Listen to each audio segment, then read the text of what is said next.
Action త్వరగా జరగట్లేదనేది ఒక వర్గం వాదన. మరికొంతమంది రాజకీయంగా కక్ష సాధిస్తున్నారంటారు. ఎట్లా డిపార్ట్మెంట్ సార్ ఒకటండి, ఇప్పుడు ఏదైనా ఇప్పుడు ఫర్ ఎగ్జాంపుల్ నేను దెబ్బతిన్నాను అనుకోండి, నేను దెబ్బతినేటప్పుడు అవతల వాడికి అదే రకమైన దెబ్బ ఇమీడియట్గా తగలాలని కోరుకోవడం అన్నది మానవ నైజం. సో ఆ నైజంలో భాగంగానే ప్రతి ఒక్కరు ఇంకొంచెం లేట్ అవుతుందేమో అనుకుంటారు. కానీ ఆ పొజిషన్లో ఉన్న వాళ్ళు ఏం చేయాలంటే, ఇంతకు ముందులాగా అడపా గబగబా తీసుకెళ్ళి ఒక నోటీస్ ఇచ్చేసి లాక్ వచ్చేసి మొహాలకి గుడ్లు కట్టేసి కూర్చొని పెట్టి తీరా కోర్టుకు వెళ్ళేసరికి కోర్టు ముట్టికాయలు పెడితే ఒక నోటీస్ ఇచ్చి ఇంట్లో పంపించేసిన పొజిషన్స్ ఎన్ని లేవండి. ఈరోజు లాస్ట్ గవర్నమెంట్ చేసిన అత్యుత్సాహ పనుల మీద కొన్ని వందల కేసుల్లో కోర్టులు ముట్టికాయలు ముట్టినాయి. కానీ ఈరోజు మాకు ఆ పొజిషన్ లేదే.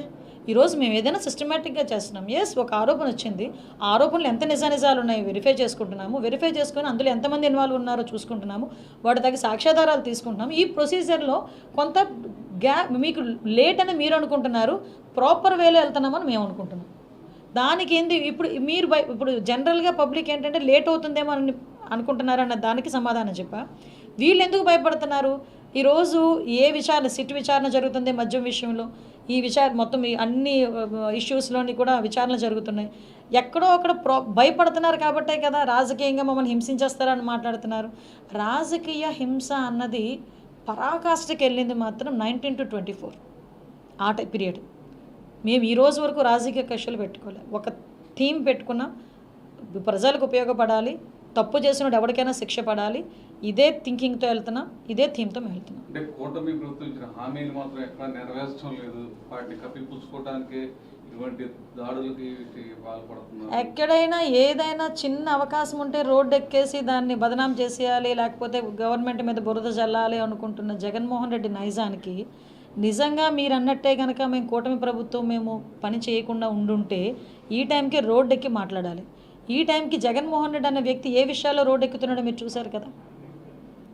ఎక్కడైనా చనిపోతే రోడ్డు ఎక్కుతాడు, ఎవరైనా ఏదైనా ఎక్కడైనా సభ ఉంటే రోడ్డు ఎక్కుతారు.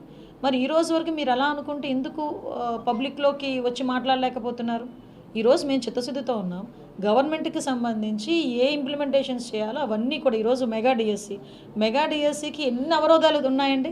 మెగా డిఎస్సి ఇవ్వడానికి ఆఖరికి ఈ బైఫర్గేషన్ జీవో వచ్చిన తర్వాత ఇవ్వాలి అని చెప్పి బైఫర్గేషన్ జీవో వచ్చిన 2 రోజులకి తండ్రికి ఏదో గిఫ్ట్ ఇవ్వాలనే ఉద్దేశంతో ఆ రోజు మొన్న ఏప్రిల్ 20వ తారీఖున గౌరవ విద్యాశాఖ మంత్రి గారు నారా లోకేష్ గారు డిఎస్సి నోటిఫికేషన్ ఇచ్చారు. నిజంగా వీళ్ళు ఎన్నట్టే మాట్లాడుకుంటే లాస్ట్ 5 సంవత్సరాలు ఒక్క డిఎస్సి నోటిఫికేషన్ ఇచ్చారు.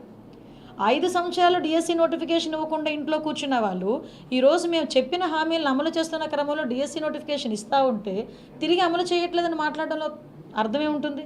ఈ రోజు వరకు నేను చాలా గర్వంగా చెప్పగలను, నాకులాగే మా అందరి నియోజకవర్గాల్లో ఒక బ్రిడ్జ్, నా కాన్స్టిట్యున్సీలో ఒక బ్రిడ్జ్ ఆగిపోయింది. ఆ పందూరు పేర్లతో సైతం చెప్తా, నేను ఇప్పుడు ఎంతవరకు అయితే మేము కట్టామో అంతవరకు ఆగిపోయింది. ఈ 5 సంవత్సరాలు అలాగే ఉంది. మళ్ళీ మేము వచ్చాము, ఇటువంటి ఆర్థిక పరిస్థితుల్లో కూడా అటువంటి వాటికి కూడా ఇమీడియట్గా డబ్బులు ఇవ్వాలని చెప్పి మళ్ళీ ఇంకో 4.5 కోట్లు ఇచ్చే బ్రిడ్జ్ కంప్లీట్ చేయండి అని చెప్తున్నారు. అదేవిధంగా రోడ్ల మీద కనీసం ఒక తారు వేయడానికి కూడా వాళ్ళ దగ్గర డబ్బులు లేవా? అది చిత్తశుద్ధి లేదు, డబ్బులు లేక కాదు, ఆ టైంలో చిత్తశుద్ధి లేక. సో ఇటువంటి వాళ్ళు చేయడం మానేసి ఈరోజు మేము చేస్తామంటే బురద జల్లే కార్యక్రమం చేస్తున్నారండి. అంతకుమించి ఏం లేదు. వాళ్ళ హ్యాండ్లోనే ఏదో సాక్షి పేపర్, సాక్షి ఛానల్ ఉంది కాబట్టి నోటుకు వచ్చినట్టు రాస్తే జనాలు నమ్ముతారేమో అనుకుంటున్నారు. కానీ వాస్తవాలు ఈరోజు ప్రజలు చూస్తున్నారు, చాలా బాగా గమనిస్తున్నారు. మేము బయటకు వెళ్తే మమ్మల్ని కూడా అడుగుతున్నారు, ఏం జరుగుతుంది, పలానా కేసులు ఏం జరుగుతుంది, ఇలా అయిందంట కదా, అలా అయిందంట కదా, మమ్మల్ని అడిగే పొజిషన్స్ ఈరోజు కనిపిస్తున్నాయి.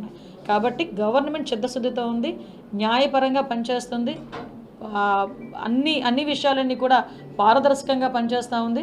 మళ్ళీ చెప్తున్నా, తప్పు చేసినాడు ఎవడైనా కూడా శిక్ష పడాల్సిందే, శిక్ష పడి తీరుతుంది. హలో.